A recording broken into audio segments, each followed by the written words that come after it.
आप देख रहे हैं दुनिया भर की खबरें। आज है 18 सितंबर 2025 और ये रही आज की सुर्खियां। जॉर्डन बॉर्डर पर हमला, मदद का ट्रक बना हथियार, 2 इस्राएली फौजी ढेर। बहुत जल्द लेबनान पर हमला करने का इस्राएल ने किया ऐलान, नई जंग के आसार बढ़े। गजा सिटी पर टैंकों और जेट्स का कहर, लाखों लोग घर छोड़ने को मजबूर। गजा में पीने का पानी खत्म होने के आसार, पंप और फिल्ट्रेशन बंद होने की कगार पर। ब्रिटेन का बड़ा फैसला, फिलिस्तीन को इस वीकेंड मिलेगी आजाद रियासत की पहचान। सऊदी अरब और पाकिस्तान की बड़ी डिफेंस डील, किसी एक पर हमला, दोनों पर हमला समझा जाएगा कि शर्त पर हुआ समझौता। ईरान के सिस्तान बलोचिस्तान में हुआ हमला, बसीज पैरामिलिट्री एहलकार का खत्म। व्लादिमीर पुतिन ने किया खुलासा, यूक्रेन मोर्चे पर 7 लाख रूसी फौजी तैनात। और ट्यूनीशिया से समूद फ्लोटिला का 13वां जहाज गजा रवाना, मदद के काफिले में जुड़ने वाले हैं और भी जहाज। इनके अलावा भी हैं बहुत सी अहम खबरें। आजाद बोल इंडिया में आपका खैर मकदम है। मैं हूं आदिल खान आजाद और आप देख रहे हैं स्पेशल प्राइम टाइम शो दुनिया भर की खबरें। तो चलिए शुरू करते हैं तफसील से खबरों का ये सिलसिला। बड़ी खबर से करते हैं बुलेटिन की शुरुआत। 2 इस्राएली फौजी मारे गए हैं। ये वाकया वेस्ट बैंक और जॉर्डन से लगती सरहद पर पेश आया है। जॉर्डन से ह्यूमैनिटेरियन एड लेकर, इंसानी मदद लेकर आए एक ट्रक के ड्राइवर ने अचानक फायरिंग कर दी। फायरिंग के वक्त वो एलएनबी क्रॉसिंग पर था, जॉर्डन और कब्जा शुदा वेस्ट बैंक के बॉर्डर पर। वहीं पर ये सब कुछ हुआ। हमले में 2 इस्राएली सिपाही मारे गए, जिनमें एक करीब 60 साल का और दूसरा 20 साल का नौजवान सिपाही था। एक थ्योरी ये भी है कि जॉर्डन के उस ड्राइवर ने पहले बंदूक चलाई और बंदूक जाम होने पर दोनों फौजियों को एक खंजर से मौत के घाट उतार दिया। ऐसे देखें तो वो ड्राइवर एक ही वक्त में एक साथ 2 इस्राएली फौजियों पर भारी पड़ गया होगा। रिपोर्ट्स के मुताबिक हमलावर को वहीं मार गिराया गया, लेकिन शक है कि उसके साथ कोई और भी मुलव्विस हो सकता है। इसराइल को इसके लिए बहाना मिला और इसराइल ने इसके बाद बहुत तेज़ ऑपरेशन अब शुरू कर दिया है। बड़ी तादाद में इसराइली फोर्सेस, रिजर्विस्ट और बटालियन 47 के सिपाही इलाके की तलाशी ले रहे हैं। दिलचस्प बात यह है कि जिस ड्राइवर ने हमला किया वो दरअसल जॉर्डन से गजा के लिए मदद का सामान लेकर जा रहा था। इससे एक बात और साफ होती है कि जॉर्डन से गजा के लिए लगातार मदद अभी भी जारी है। आज के हमले के बाद जॉर्डन ने king Hussein bridge, king Hussein पुल के सफ़र को रोक दिया है। अब वहाँ से कोई गाड़ियाँ आ जा नहीं सकती। याद रहे कि सितंबर 2024 में भी, पिछले सितंबर में भी इसी एलएनबी क्रॉसिंग पर एक रिटायर्ड जॉर्डेनियन सिपाही ने हमला किया था, जिसमें 3 इस्राएली मारे गए थे। उस वक्त भी वजह यही थी जो आज है, यानी गजा पर इसराइल की जारी जंग, जिसमें हर रोज़ सैकड़ों बेकसूर शहीद किए जा रहे हैं। इसराइल को उस जंग का खामियाजा गजा के बाहर भी उठाना पड़ रहा है, अपनी फौजियों की जानें देकर। इस खबर का एक और रुख ये है कि जॉर्डन से गजा जाने वाली ह्यूमैनिटेरियन एड फिलहाल रोक दी गई है। अब कोई मदद गजा नहीं जाएगी जॉर्डन से। ये फैसला उस वक्त आया जब एलएनबी बॉर्डर पर हुए हमले में मदद का ट्रक ही हमले के लिए इस्तेमाल हुआ। अब इसराइल ने जॉर्डन से साफ कहा है कि हम तब तक मदद को आगे जाने नहीं देंगे जब तक जॉर्डन पूरी इन्वेस्टिगेशन करके हमें फौरन रिपोर्ट नहीं दे देता। अब इसराइल का एक और बड़ा ऐलान सुन लीजिए, जल्द ही साउथ लेबनान पर हमला करेंगे हम, ये इसराइल ने कहा है। इसराइली फौज ने खुला ऐलान कर दिया है कि वो साउथ लेबनान में हिजबुल्लाह के मिलिट्री ठिकानों पर हमला करने जा रही है। फौज आर्मी के स्पोक्सपर्सन अविखाय अदराई ने एक्स पर लिखा कि साउथ लेबनान में रहने वाले होशियार रहें, हमारी फौज बहुत जल्द हिजबुल्लाह की मिलिट्री इंफ्रास्ट्रक्चर पर हमला करेगी। ऐलान करके हमला करना रोज़ के हमले करने से अलग है। जाहिर सी बात, ये बड़े हमले होंगे, ये बड़े तबाही मचाने वाले हमले होंगे। इसराइल का दावा है कि हिजबुल्लाह वहां अपनी ताकत दोबारा बनाने की कोशिश कर रहा है और वो इसे हरगिज़ बर्दाश्त नहीं करेगा। याद है कि गजा जंग शुरू होने के बाद से ही लेबनान बॉर्डर पर रोज़ाना गोलीबारी हो रही है। इसराइल की बमबारी अब तक 3000 से ज़्यादा लेबनानी शहरी मार चुकी है और करीब 10 लाख लोग बेघर हो चुके हैं।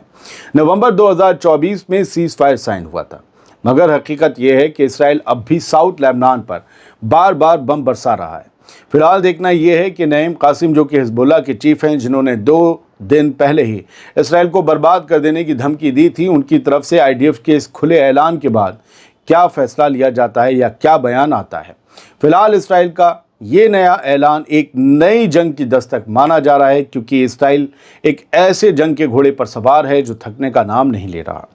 मेरे पास जो अपडेट्स हैं ताज़ा, उनके मुताबिक लेबनान की हुकूमत और उसके वज़ीर आज़म नवाब सलाम ने ये कहा है कि हम सीज़ फायर को पाबंदी से मान रहे हैं, इसराइल भी वैसा ही करे और ये नया हमला एक नई टेंशन को जन्म दे देगा और हो सकता है हालात फिर बिगड़ जाएं। बात गज़ा की। गज़ा पट्टी के गज़ा सिटी पर इसराइली टैंकों और जेट्स का कहर टूट पड़ा, जिसके बाद लाखों फ़लस्तीनी घर छोड़ने पर मजबूर हो गए हैं। गज़ा सिटी जुमेरात को फिर टैंक्स और जंगी जहाज़ों की गोलीबारी से दहल उठी। यूएन के टॉप ऑफिशियल ने कहा कि यह हमला लोगों को ज़बरदस्ती बेघर करने की साजिश है। एएफपी के जर्नलिस्ट और गवाहों ने देखा कि लोग झुंडों में पैदल, गाड़ियों पर और गधा गाड़ियों पर सामान लादे साउथ की तरफ भाग रहे हैं। ये तस्वीरें अपने आप में हर एक हकीकत को बयान कर रही हैं। लोग अपनी ही ज़मीन पर, मालिक अपनी ही ज़मीन पर मुहाजिरों और खाना बदोशों की तरह हर रोज़ मारे मारे घूम रहे हैं और बाहर से आए लोग उन्हें खदेड़ रहे हैं। गज़ा की रहने वाली आयशा अहमद कहती हैं, इस रिपोर्ट के मुताबिक कि बमबारी कभी नहीं रुकती। टैंक, ड्रोन, क्वाडकॉप्टर, हर तरफ गोलीबारी जारी है और हर सू बर्बादी नज़र आती है। आप तस्वीरें देखिए। इसराइल कहता है कि हम साउथ चले जाएं। लोग कहते हैं कि इसराइल हमसे कहता है हम साउथ जाएं, लेकिन हम कहाँ जाएं? ना टेंट है, ना गाड़ियाँ हैं। लोगों का कहना है कि गज़ा सिटी से साउथ जाने का किराया $1000 तक पहुँच चुका है, यानी इंडियन करेंसी में करीब 83,000 रुपये, 83,000। मतलब ये कि बचे हुए लोग भी कर्ज और भुखमरी के बीच फंसे हुए हैं। इस बीच इसराइली टैंक्स अब गज़ा सिटी के सेंटर की तरफ बढ़ रहे हैं। हकीकत यह है कि 2 साल से तबाह गज़ा अब यूएन डिक्लेयर अकाल में घिर चुका है और इसराइली फ़ौज की ये चढ़ाई लाखों जिंदगियों को मौत की तरफ धकेल रही है। गज़ा में सिर्फ भुखमरी नहीं है, पानी भी सता रहा है। गज़ा में पीने का पानी ख़त्म हो सकता है क्योंकि इसराइली नाकाबंदी ने प्लांट चलाने के लिए ज़रूरी तेल पर रोक लगा दी है। भूख के बाद प्यास सबसे पहले फ़लस्तीनियों की जान ले सकती है।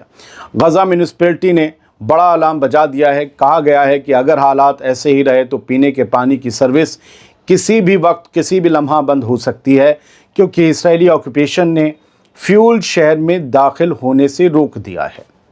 फ्यूल, तेल, डीजल, पेट्रोल, जिससे भी वहाँ चलता होगा। बिना फ्यूल के ना पंप चल सकते हैं, ना फिल्ट्रेशन सिस्टम काम कर सकता है। यानी अब गज़ा के लोगों के लिए पानी की आखिरी उम्मीद भी सूखने लगी है। एक खबर यह है कि गज़ा पट्टी में इसराइली फ़ौज का हमला जारी है। सुबह से अब तक 40 से ज़्यादा फ़लस्तीनी शहीद किए जा चुके हैं। सिर्फ गज़ा सिटी में ही 35 जाने गई हैं, जहां इस वक्त इसराइल की सबसे बड़ी ऑफेंसिव चल रही है। ये सब उस वक्त में हो रहा है जब दुनिया भर से इसराइल को सैंक्शंस की धमकियां दी जा रही हैं, लेकिन टैंकों और जेट्स की बमबारी रुकने का नाम नहीं ले रहे। इटली ने कहा है कि वो इसराइल पर यूरोपीय यूनियन की ट्रेड सैंक्शंस लगाने के लिए तैयार है, लेकिन शर्त यह है कि इनका असर सिविलियन आबादी पर ना पड़े। इटली के फॉरेन मिनिस्टर एंटोनियो ताजानी ने सीनेट में कहा कि रोम उन इसराइली मिनिस्टर्स पर भी पाबंदी लगाने के हक में है जिनके गज़ा और वेस्ट बैंक पर दिए बयान काबिल बर्दाश्त नहीं हैं। यूरोपीय कमीशन इस वक्त सोच रहा है कि इसराइल के साथ फ्री ट्रेड एग्रीमेंट को लिमिटेड कर दिया जाए और पाबंदियां लगाई जाएं, सैंक्शंस लगाए जाएं, टैरिफ्स लगाए जाएं। इसराइल के नेशनल सिक्योरिटी मिनिस्टर इतमार बेन-ग्विर पर पाबंदी लगाई जाए। साथ ही फाइनेंस मिनिस्टर बेज़लोल स्मोट्रिच पर और वेस्ट बैंक के उन सेटलर्स पर भी पाबंदी लगाई जाए जो तशद्दुद में और आग लगाने में, तोड़फोड़ करने में शामिल है। लेकिन ये सारा खेल तभी कामयाब होगा जब 27 मेंबर वाले यूरोपीय यूनियन के ज़्यादातर मुल्क साथ देंगे। यानी कोशिशें तो की जा रही हैं, लेकिन सभी का साथ शायद ही मिल पाए। अब ब्रिटेन का एक बड़ा फैसला सुन लीजिए जो फ़लस्तीनियों के लिए थोड़ी सी खुशी ला सकता है। फ़लस्तीन को मिलने जा रही है एक रियासत की पहचान। ये ब्रिटेन का फैसला है। ब्रिटेन इस वीकेंड, इस हफ्ते फ़लस्तीन को बाकायदा एक आज़ाद रियासत के तौर पर कबूल करने जा रहा है, मान्यता देने जा रहा है। यह ऐलान उस वक्त होगा जब अमेरिकी सदर डोनाल्ड ट्रंप का स्टेट विजिट यानी ब्रिटेन की विजिट मुकम्मल होगी। जुलाई में ब्रिटिश वज़ीर आज़म कीयर स्टारमर ने साफ कहा था, अगर इसराइल ने गज़ा के इंसानी हालात को बेहतर करने और सीज़फायर पर अमली कदम नहीं उठाए तो ब्रिटेन सितंबर में यूएन जनरल असेंबली न्यूयॉर्क में फ़लस्तीन की रियासत को तस्लीम कर लेगा। और अब ब्रिटेन कह रहा है कि हम वो करने जा रहे हैं। एक खबर जो हम आपको पहले भी बता चुके, लेकिन ये प्राइम टाइम है तो ये खबर लाजिम है और बड़ी है। सऊदी अरब और पाकिस्तान ने एक स्ट्रेटजिक डिफेंस एग्रीमेंट पर दस्तखत कर दिए हैं। ये समझौता पाकिस्तान के वज़ीर आज़म शहबाज शरीफ के रियाद दौरे के दौरान सऊदी क्राउन प्रिंस मोहम्मद बिन सलमान से मुलाकात के दौरान हुआ। इस समझौते की सबसे अहम शर्त यह है कि अगर किसी एक मुल्क पर हमला हुआ, सऊदी या पाकिस्तान में से किसी पर भी हमला हुआ, तो उसे दोनों मुल्कों पर हमला समझा जाएगा। डील में साफ कहा गया है कि यह समझौता दोनों मुल्कों के डिफेंस कॉपरेशन को मजबूत करेगा और हर किस्म की जॉइंट डिटरेंस यानी कि मिलकर दुश्मन को रोकने की ताकत को बढ़ाएगा। इस फैसले से इसराइल के अंदर कितनी बेचैनी है, इसका अंदाज़ा इस इसराइली वेबसाइट की खबर को पढ़कर लगाया जा सकता है। गूगल पर हेडलाइन टाइप कीजिएगा, खबर मिलेगी। बेचैनी का अंदाज़ा खुद लगाइएगा। सबका पैमाना अलग अलग है, मेरा थोड़ा अलग है। ईरान के सिस्तान बलूचिस्तान में एक हमला हुआ जिसमें पासदारा से जुड़ी बासीज फोर्स के अहलकार का कत्ल कर दिया गया। ईरान के सिस्तान बलूचिस्तान सूबे के शहर ईरान शहर में एक बसीज पैरामिलिट्री अहलकार को निशाना बनाया गया। रज़ा ज़ारकिश, जो इस्लामिक रेवोल्यूशनरी गार्ड कॉर्प्स से जुड़ी बसीज फोर्स का हिस्सा थे, उन्हें एक दहशतगर्द ग्रुप ने गोली मारकर कत्ल कर दिया। रेवोल्यूशनरी गार्ड्स के ज़मीनी दस्तों ने इस वाक़े की तस्दीक करते हुए कहा कि हमला लोकल बसीज अहलकार पर किया गया और उनकी मौके पर ही मौत हो गई। सीरिया के नए वज़ीर ख़ारजा असाद अल शैबानी जुमेरात को वाशिंगटन पहुँच गए हैं, लेकिन यह आम विजिट नहीं है। ये उनका अमरीकी कैपिटल का पहला दौरा है जो कि बेहद हिस्टोरिक और बेहद तारीखी दौरा बन गया है, क्योंकि पहली बार कोई सीरियाई वज़ीर ख़ारजा 25 साल बाद अमरीका पहुंचा है। अल शैबानी का यह दौरा उस वक्त हो रहा है जब पिछले साल ही बशार अल असद की हुकूमत गिर चुकी है और नया निज़ाम कायम हो चुका है। रिपोर्ट्स के मुताबिक अल शैबानी अमरीकी कानून साज़ों से मुलाकात करेंगे और सीरिया पर बाकी बची अमरीकी पाबंदियों को ख़त्म करने पर भी बातचीत होगी। यूक्रेन के मोर्चे पर 7 लाख से ज़्यादा सिपाही रूस के तैनात हैं। जंग जीतने के लिए वो लगातार ताबड़तोड़ हमले कर रहे हैं यूक्रेनी फौज पर। यह आंकड़ा कहाँ से आया? रूसी सदर व्लादिमीर पुतिन ने खुद बताया कि इस वक्त यूक्रेन जंग के मोर्चे पर 7 लाख से ज़्यादा रूसी फौजी तैनात हैं। हेडलाइन बनी तो हमने आपको खबर सुनाई। पुतिन ने इस तादाद का पहली बार खुलासा किया है, लिहाजा आपके लिए जानना बेहतर था। ट्यूनीशिया से गजा की तरफ रवाना हो चुका है समूद फ्लोटिला का 13वां जहाज 13th। इसराइली नाकेबंदी तोड़ने और गजा तक मदद पहुंचाने के लिए ग्लोबल समूद फ्लोटिला का काफिला बढ़ता जा रहा है। बुध की देर रात ट्यूनीशिया के गम्मार्थ पोर्ट से इस काफिले का 13वां जहाज रवाना हुआ। इससे पहले 12 जहाज ट्यूनीशिया से गजा के लिए निकल चुके हैं। ट्यूनीशियाई आवाम ने जहाज के रवाना होने के वक्त नारे लगाए, गजा हमारी इज़्ज़त का निशान, हमारी जान, हमारा खून फ़लस्तीन पर कुर्बान। इन जैसे नारों से पूरा समंदर गूंज उठा। उधर यूनान के साइरस पोर्ट से भी 6 जहाज़ रवाना हुए हैं, जिनमें यूनान और दुनिया भर से आए 40 से ज़्यादा कारकुन सवार हैं। ये जहाज़ समूद फ्लोटिला के साथ जुड़ने के लिए गजा की तरफ बढ़ रहे हैं। 18 साल से जारी इसराइली नाकेबंदी के सामने ये काफिला सिर्फ मदद का सामान लेकर नहीं जा रहा, बल्कि दुनिया को एक पैगाम दे रहा है कि गजा अकेला नहीं है। बहुत बहुत शुक्रिया। सलामत रहिए, खुश रहिए।